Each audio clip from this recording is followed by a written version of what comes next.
One. Well, good Saturday afternoon, South Dakota. I hope you're all doing well today. I hope you made it through the first little bit of the virtual conference, and this is going as well for you as it is for all of us that are speakers. We're excited. It's still, again, a new venture for many of us to do this, but I'm never not going to say I wish I wasn't there in person, but we'll get back there again. It's interesting as we talk about topics, and I am a firm believer that a speaker should be passionate about their topics that they're speaking on, because I think that you as an audience, and I hope it comes across virtually just as well as it does if you are in person, but I think you as an audience can tell when somebody's getting up to spend 50 or 60 minutes with you, and they are doing it because they have to versus doing it because they want to. And this really is an important topic to me. And it was important early on because I had been in an ambulance accident. I wasn't seriously injured, but I had a shoulder and an arm injury, and it wasn't our fault. And we got hit by somebody who had stolen a vehicle and got T-boned at an intersection. But as I became a chief and became responsible for a lot of people, and I think we go to bed every night and think that that responsibility of all of those employees weighs on me, and I take that very seriously. So the idea that we can't just do what we've always done became very true in how we design and build and buy ambulances. And so I want to talk to you a little bit about, and I'm going to use our story of having an ambulance accident as kind of a launch into getting you to build a better ambulance, and at least have the consideration and the discussion. And this isn't something you can do overnight. It takes money. It takes people passionate about it, but I hope this starts the discussion. So with that, I'm going to tell you a little bit about why I'm talking today about this.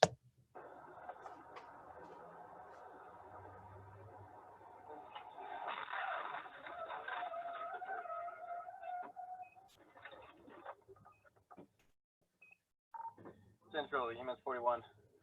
Everybody all right?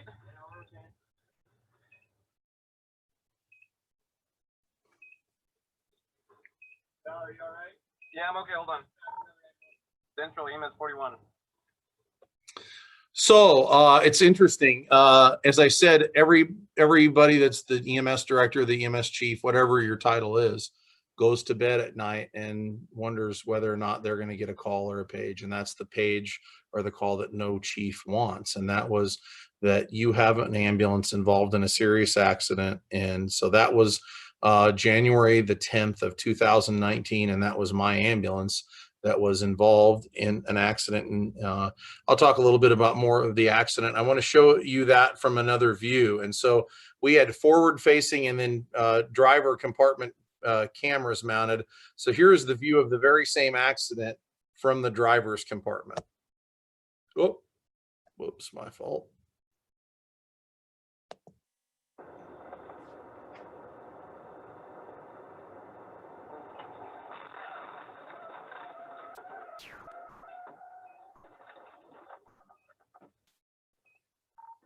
Central, EMS 41.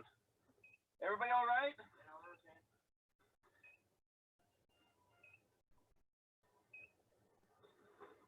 Are you all right? Yeah, I'm okay. Hold on. Central, EMS 41. Go ahead.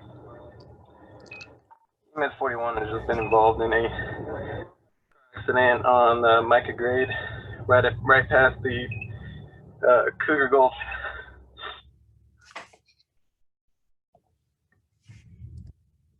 So again,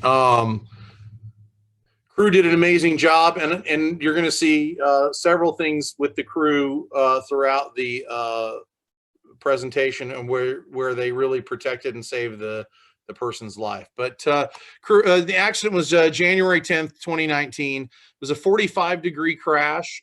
We were going, and so basically you can see, and I'll put my little cursor right here on the, if you can see that, you can see that the pickup truck basically came in at a 45-degree angle and hit us in the where the cab meets the the chassis and the box meet there. It was reported that the gentleman was possibly trying to commit suicide. He just had a domestic violence issue. He did threaten suicide later with the state police as they were chasing him through the woods, trying to locate him. But we were driving, so we have great technology that showed it was a foggy night, and actually it was a 65-mile-an-hour road, but because the fog was so heavy, the ambulance was actually driving very responsibly. And in his statement, before we got the data, in his statement, the ambulance driver said, "I think I was going about 50 miles an hour," and it showed that he was going 49 miles an hour. The DUI driver, the driver of the pickup, was estimated by bystanders at doing 70 to 80 miles an hour when they passed them and then hit the ambulance. The DUI driver was 2.5 times the legal limit, and obviously, again, had multiple issues. He was running from a domestic violence incident, and then again, threatened suicide, ran from the scene and threatened suicide. So the crew was transporting a non-emergent patient. Patient had been celebrating their 80th birthday with their family at the casino, and took a ground level fall at the casino, and was being transported for evaluation of hip and leg pain.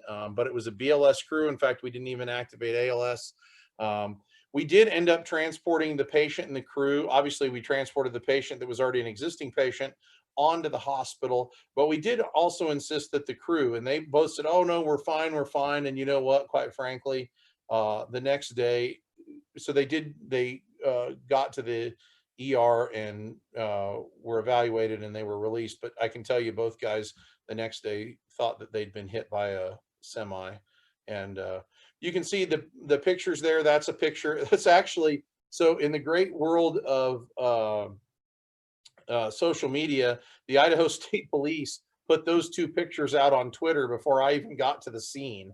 So that's a picture of our ambulance that night that had been hit, and that is his mother, the driver's mother's brand new $90,000 Ford Raptor F-150 super amazing pickup. Obviously, you can see that both vehicles, well, the ambulance, I guess there was maybe a little question of whether or not it was totaled. It was indeed, and obviously the pickup was. So a little bit about history of ambulance safety, and there are some fun pictures that you can see of different people. But when you think about the things that we're going through now to secure patients in the back of ambulances, look at what that used to be and how that used to be done, and just what kind of technology we've advanced to. So we talked about equipment being found in emergency rooms initially, and how it was coming out.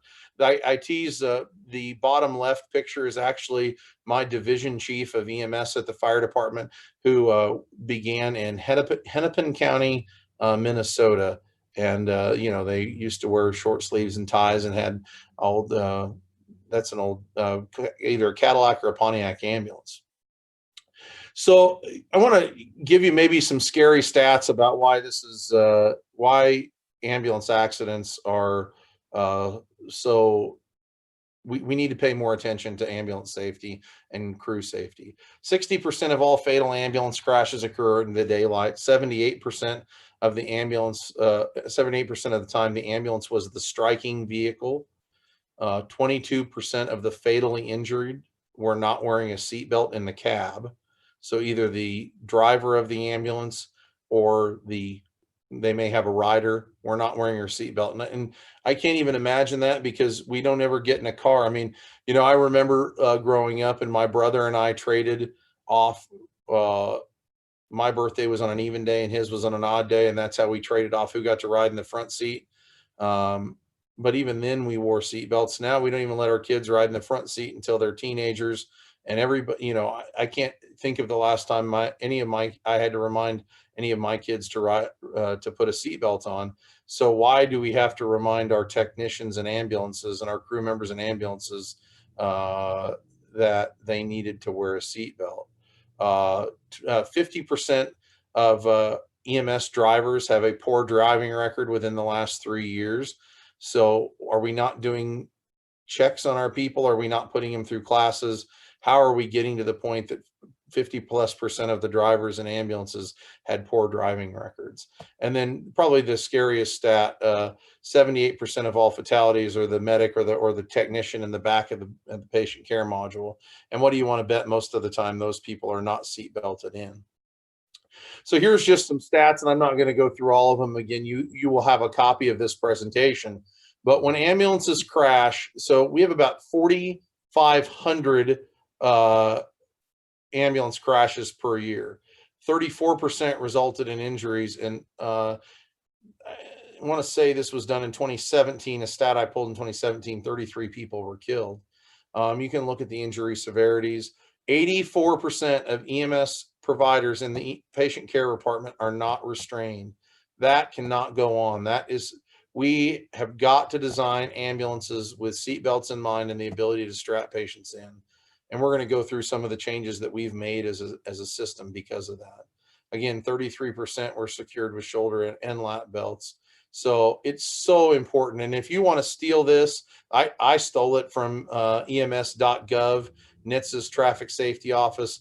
My God, I mean, to me, this is a stat that we all ought to have hanging up in every fire station, EMS station, in every hospital ER. I mean, this is important stuff. And I'm, again, I think with all of the things that we do and the advances we've put towards safety, that we need to make sure that we aren't allowing our technicians and our EMS providers to do anything without wearing a seatbelt. So I want to play this. This is a little bit of a clip from a Wisconsin ambulance accident, and it just talks about the dangers and what happened.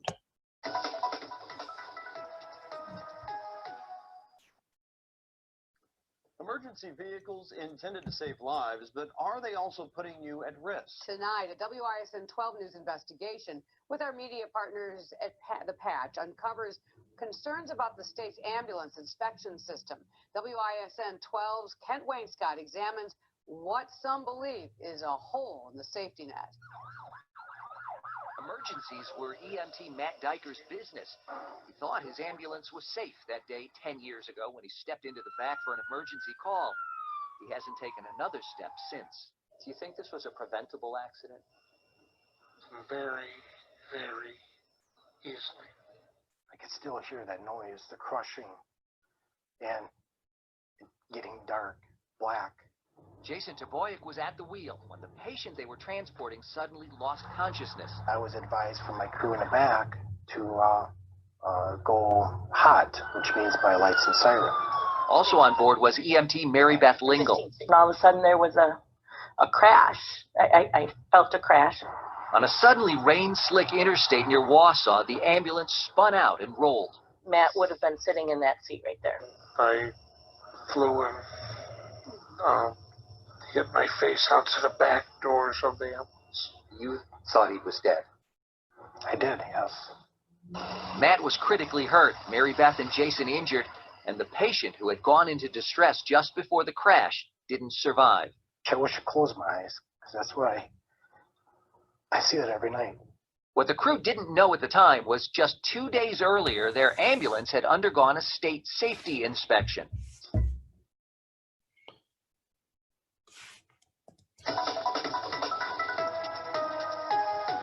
This is KCCI News Channel 8. This is just another example of bad safety resulting in a fatality. How dangerous it really is, what we do every day.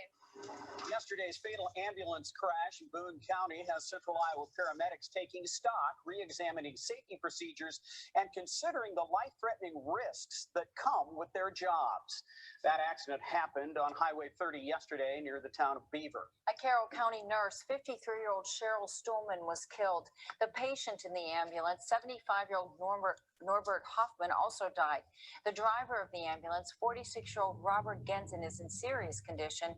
The other paramedic, Wendy Baker, was injured but is expected to be okay. The semi-driver, Dennis Godevogden, was not seriously injured. The Carroll County ambulance was transporting a patient in critical condition to a Des Moines hospital. Investigators say the ambulance was trying to pass a semi-truck that had yielded. As the ambulance tried to go around the semi, it hit the back of the truck.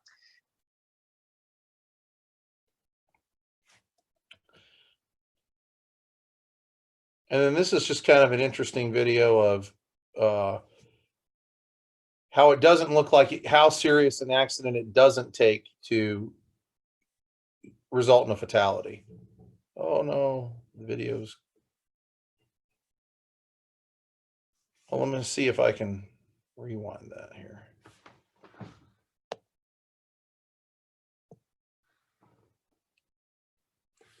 Technology's wonderful, folks. I apologize. See, yeah, here we go. See if you can see a very minor accident, and the ambulance didn't even roll all the way over.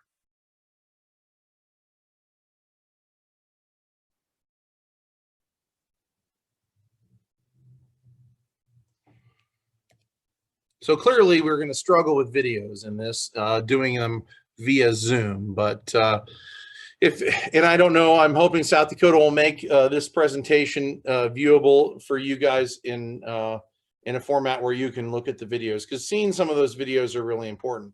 So we have ambulance standards. There are 3 sets of standards right now. There are 3 governing bodies that set ambulance standards.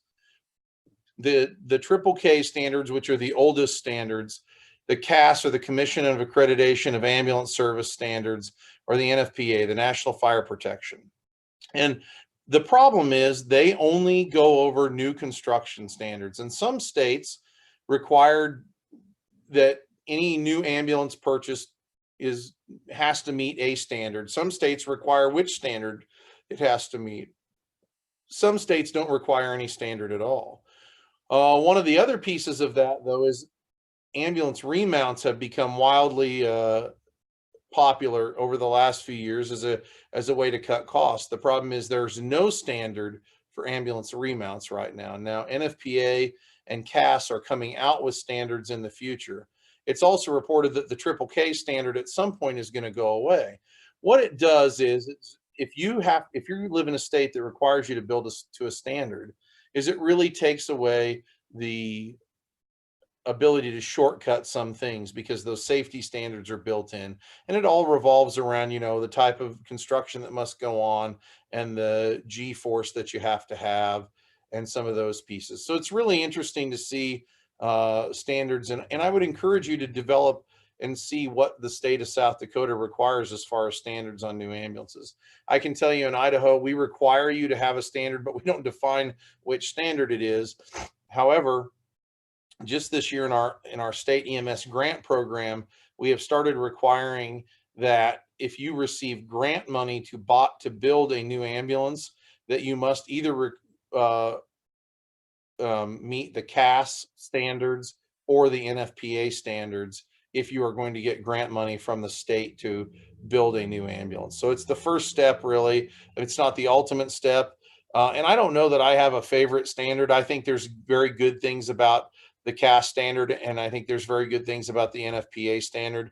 I just think that building an ambulance to a standard is important because it saves lives. So, the problem is EMS providers are being killed, and they're being killed in ambulance MVCs or motor vehicle collisions. And so we have to, as an industry, take that seriously. We look at, the fire service has done a great job of this, of looking at firefighter deaths and figuring out what's preventable and why they're preventable and what's causing those deaths. And if things are causing deaths, I mean, it's why, there's so many cancer standards in the fire service now. Why do we wear air packs while we do overhaul? It used to be that no one wore an air pack, that you breathed fire and that made you a tough firefighter. Well, then you started wearing SCBAs while you did initial fire attack, but never during the overhaul process. Well, now you wear an SCBA pretty much all the way until from the time you get on scene till the time you clear a scene, anytime that there's a cancer-causing pathogen present on the scene.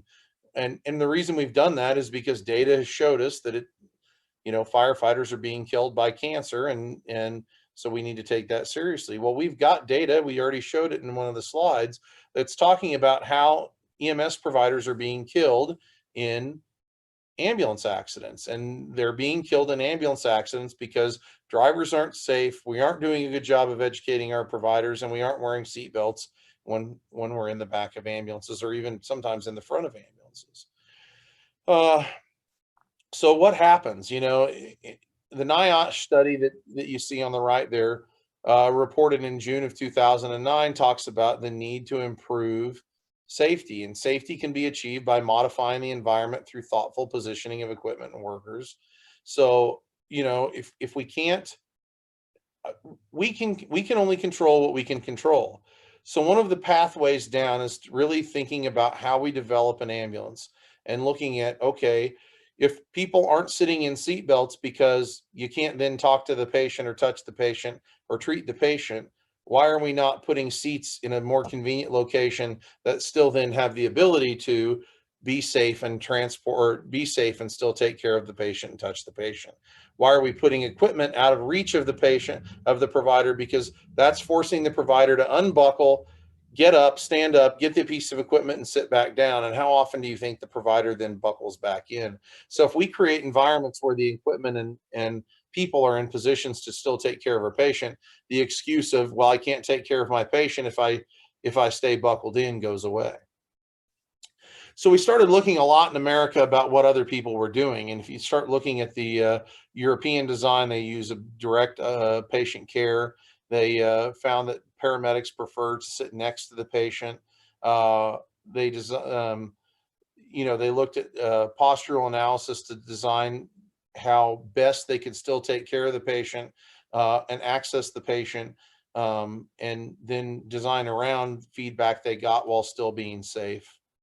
So placement is everything. And this is an interesting, the picture on the left basically took an ambulance design and talked about what common equipment that you needed most often and where you needed to reach for it. And so the lines represent, well, what you need to, how often you reach to it. And they did this with a service, but it really kind of, it's a thoughtful process to say, okay, well, if I touch the defibrillator the most, which you can kind of see right here, this is the defibrillator and this is seat B. Well, seat B needed to touch the defibrillator a lot. Well, we then choose to put the defibrillator close to seat B.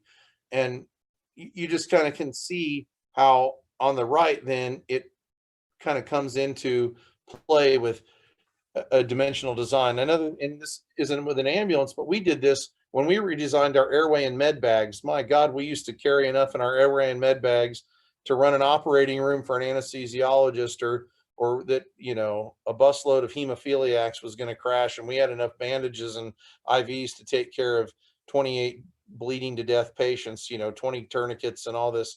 What we did is we came in to design a bag and we did sort of an exercise similar, and you'd be surprised at the small size of the bag based on what we really need to go in and be first in on a call before we get to the ambulance and can do this. But really looking at how we take care of patients and then defining where we place equipment to be safer is really got to be very important. So what really happens, and again, I apologize on this Zoom link. I'm hoping that you can see this, because this is really, man, this is a great picture of what happens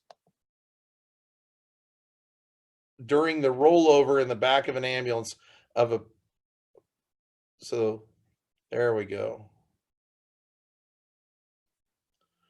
Obviously, you can see what happens when technicians aren't buckled in into the back of the ambulance.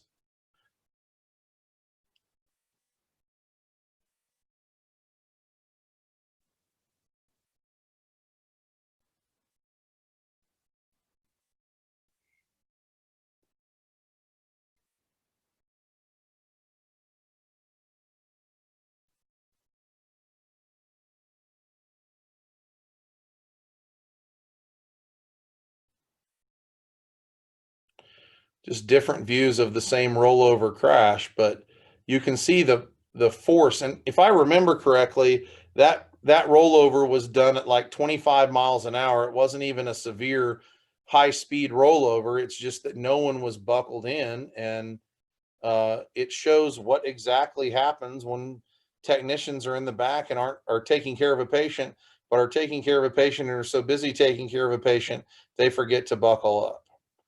So restrained or not.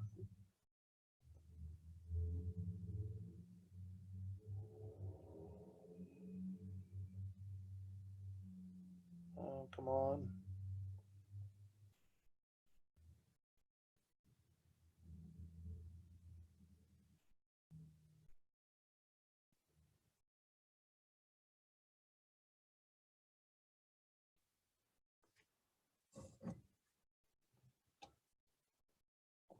Well, again, you can just kind of see how impactful that is. If you're restrained, they didn't move much. The person on the left that was standing went all over. This also shows the beginning of the idea that cots need to be restrained in a much better system than the old horn and single rail that used to be in the cot as well.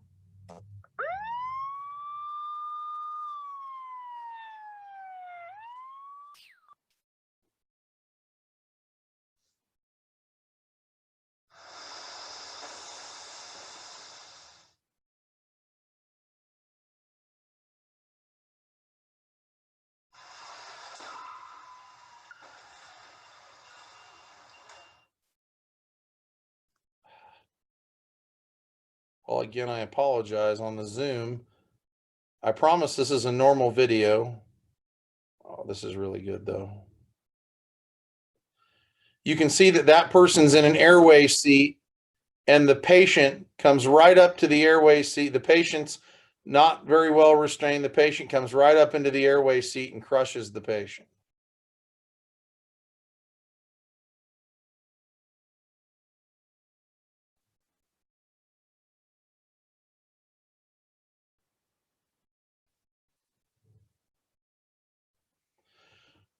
So again, I hope that I believe they're going to make this video or this presentation available to you to where you can look at it. And I apologize for the Zoom filtering here, but it's really some remarkable videos if you're able to click on those and watch the videos. So the test begins, and the testing begins, and what they're really looking at here is the ability to do some really neat testing on how we can make things safer.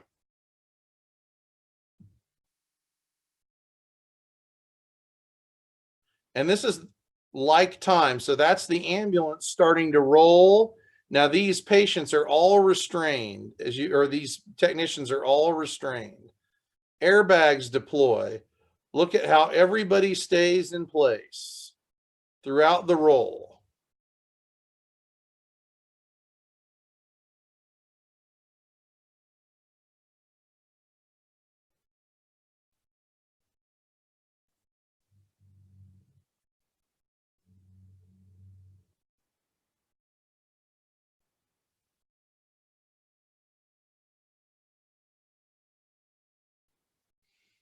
Well, I guess if nothing else, you're getting to watch it in slow motion because of Zoom. So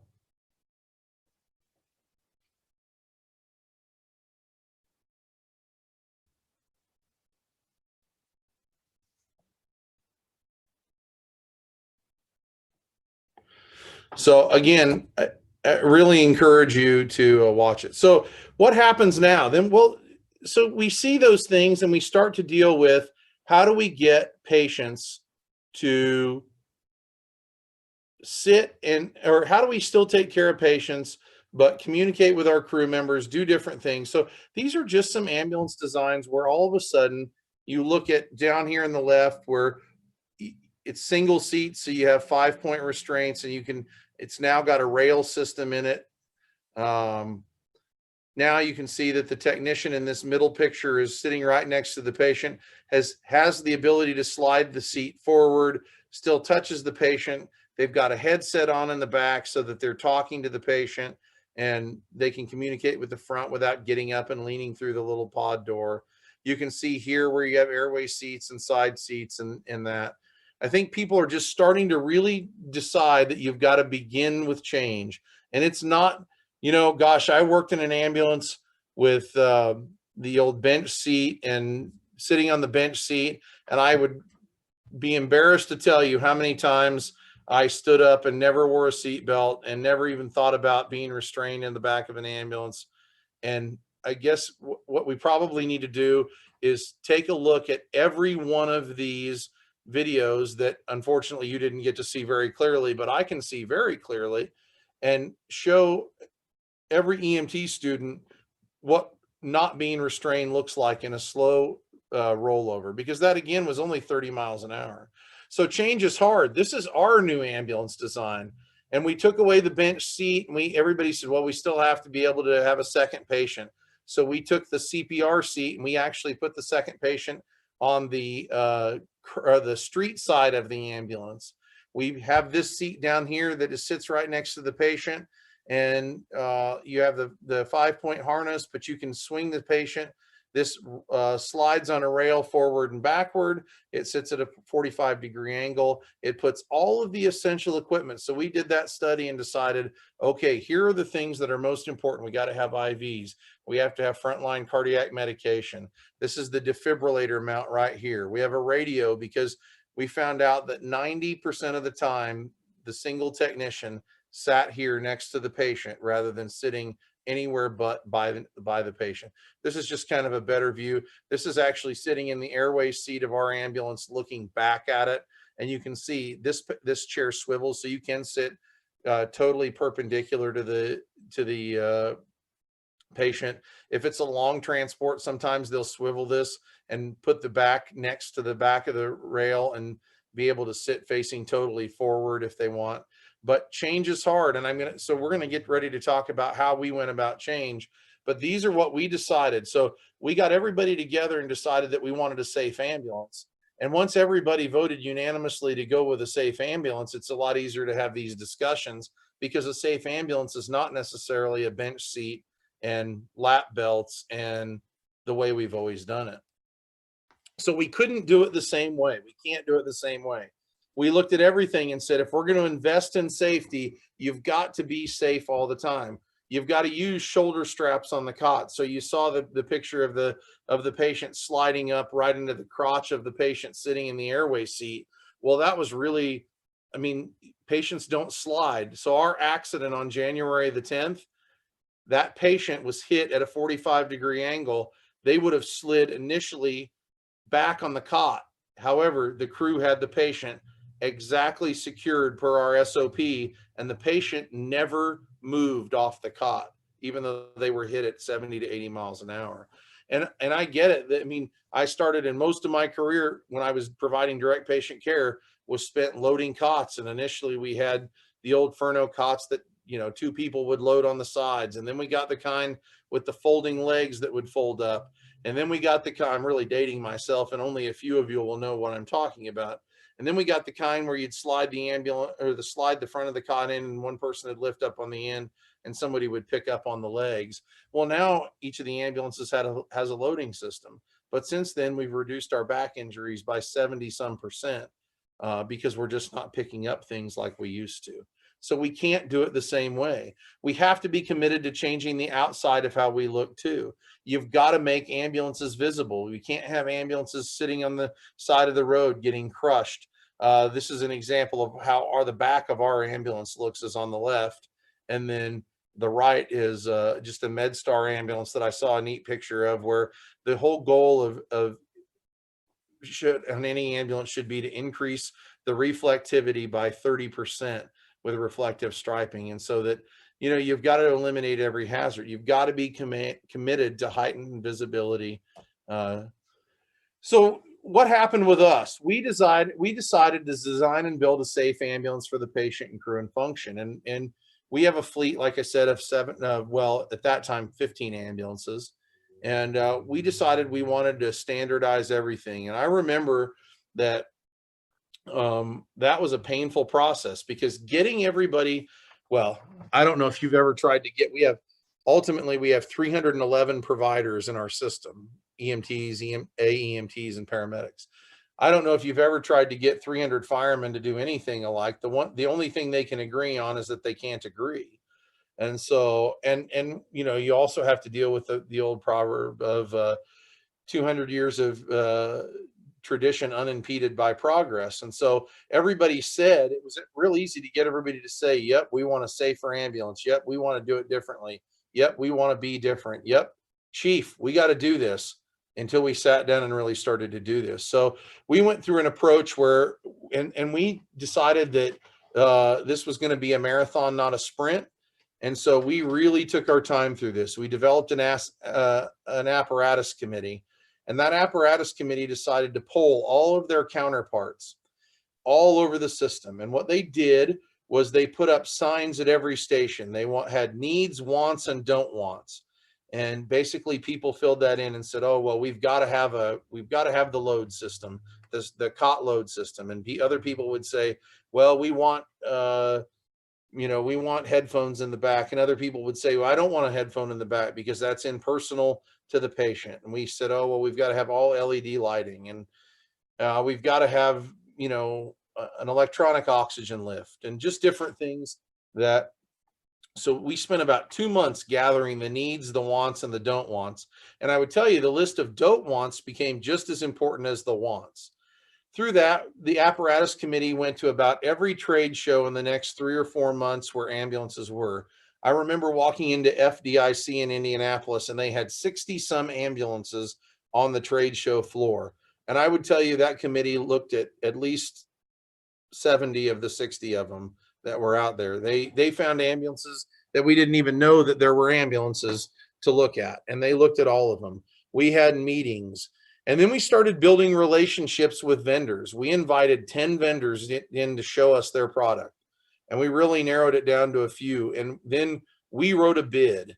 We did not base the bid on any one manufacturer. And I know a lot of people do that. I know a lot of people say, and coming from the fire department world, people in the fire world certainly do that with fire apparatus as well.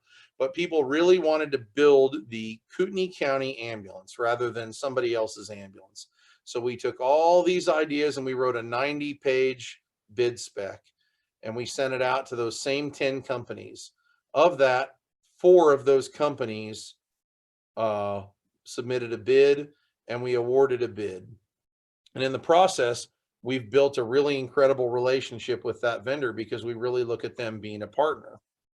So the product, we ended up buying 15 Horton 603F module on an F450 four-wheel drive chassis. Our boxes have 162 inches or 167 inches long with 72 inches of headroom. We did put the airbag system in the back because we saw that same video that I showed you. And it was pretty compelling that when ambulances roll, that's going to prevent them from hitting things and hitting their heads.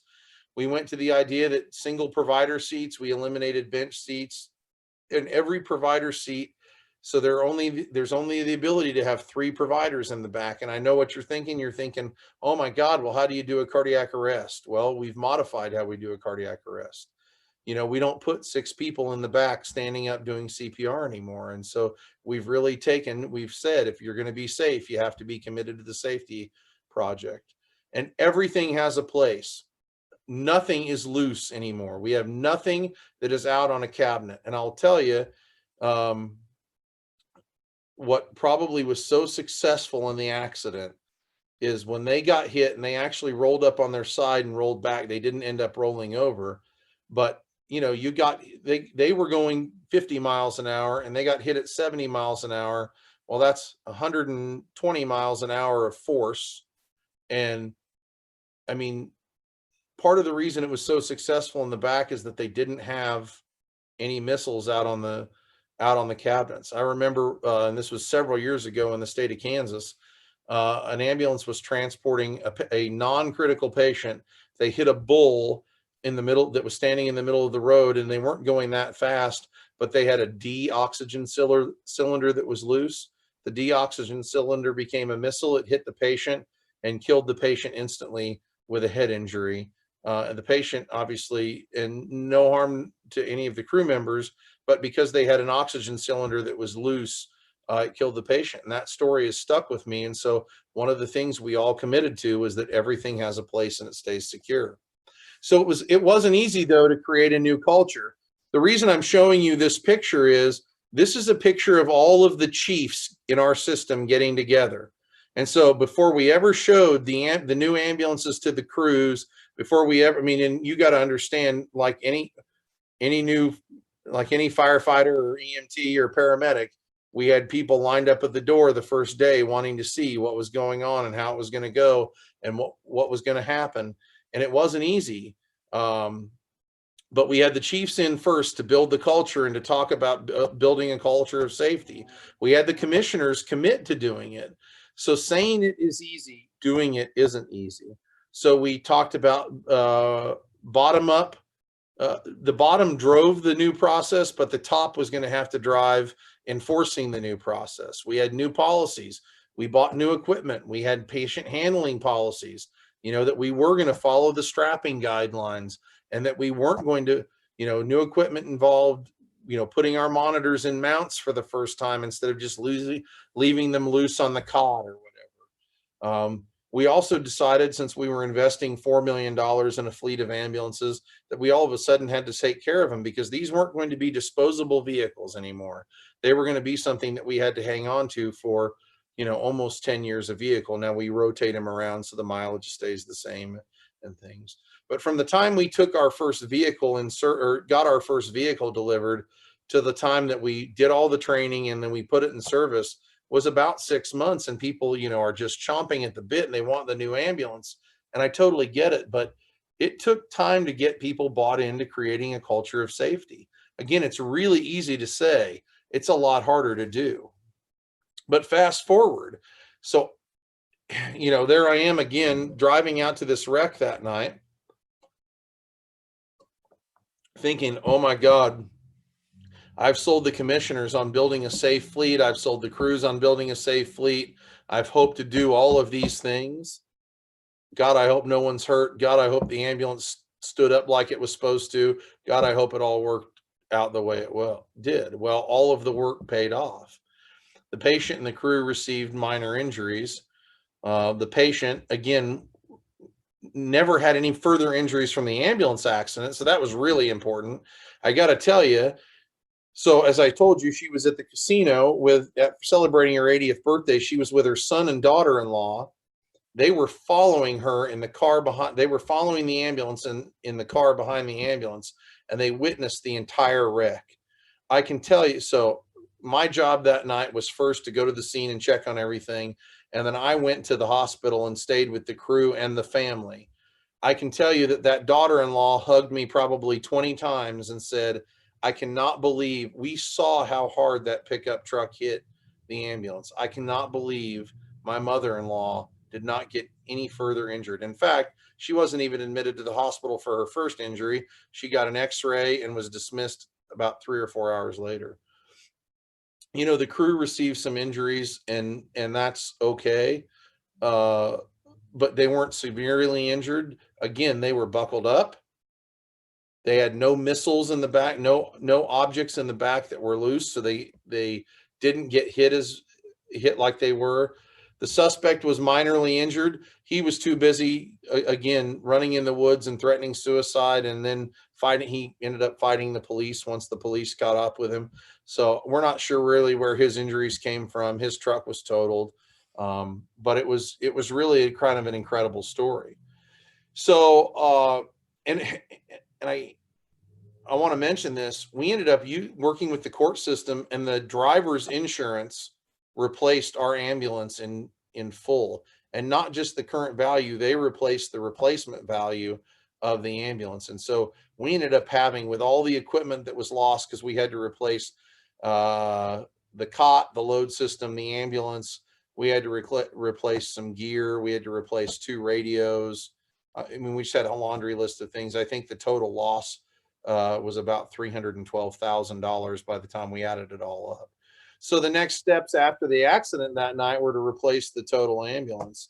So I'll never forget sitting in our commission meeting right afterwards, and the commissioners, again, always concerned and committed to safety, but their motion to replace the ambulance was, the motion was, I make a motion to let the chief do whatever he did the last time, because whatever he did, it worked. So chief, do whatever you did the last time and make it better and safer than you did. And somebody seconded that motion. There was no price requirement put on it. There was no, let's see what the insurance gives us. There was no question of whether or not we'd done the right thing and whether or not we should continue to do the right thing. We did make a couple of improvements in the replaced version, and so that picture, those pictures on the left are the replaced version, and that's a picture of the interior. We upgraded the seatbelt system to the new seatbelt system, so that seatbelt system actually has airbags on the seatbelts as well. We upgraded the seats a little bit, and we upgraded from a 450 to a 550 chassis. We made a few safety increases, like we even improved the D cylinder holders because they had some newer models of things that were out. So naturally, it's just, you know, the ambulance is 3 or 4 years new, 2019, and those were 2015. So the new ambulance was 4 years newer. That they just had some new technology things that were going on and safer things that were going on that made us make some new decisions. I want to tell you though, my other first call the morning after the accident was to Horton to say, how fast can I get an ambulance? Because normally it takes about 270 days to get an ambulance. And I said, I can't be without an ambulance for that long.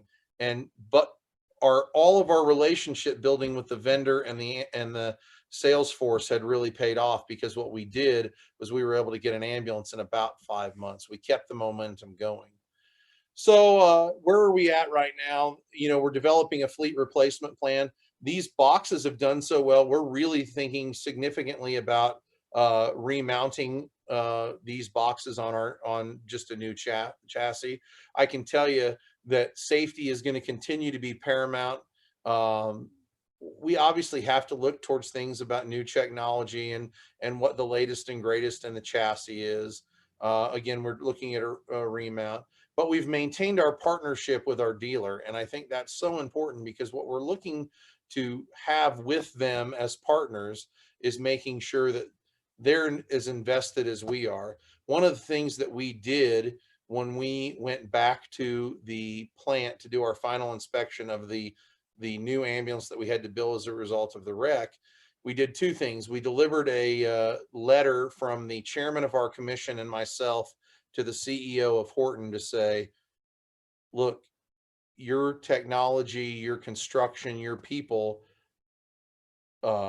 saved our crew and a patient's life. And that really is important. And they have now put pictures of the crashed ambulance up with that letter. The other thing we did is we bought everybody who works at the Horton plant an ice cream bar. We had the ice cream truck come in. We rented the ice cream truck, and we had an ice cream party outside of the Horton plant that afternoon for all their people.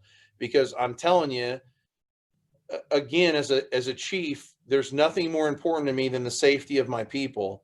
And for me to be able to transmit that to the however many workers that are at the Horton plant in Columbus, Ohio, was so incredibly important for me to tell them, to stand up in front of them and say, because of you, because of the work you did, I didn't have to go tell anybody they died, that their loved one died. I got to shake everybody's hand and give them a hug that night, and watch a couple of guys who needed to take a couple of days off to heal some bumps and bruises. But I wasn't planning funerals. I wasn't writing, I wasn't watching anybody medically retire. I wasn't having to apologize to a family for not doing the right thing by the patient. So it really was an incredible moment for us to be able to do that.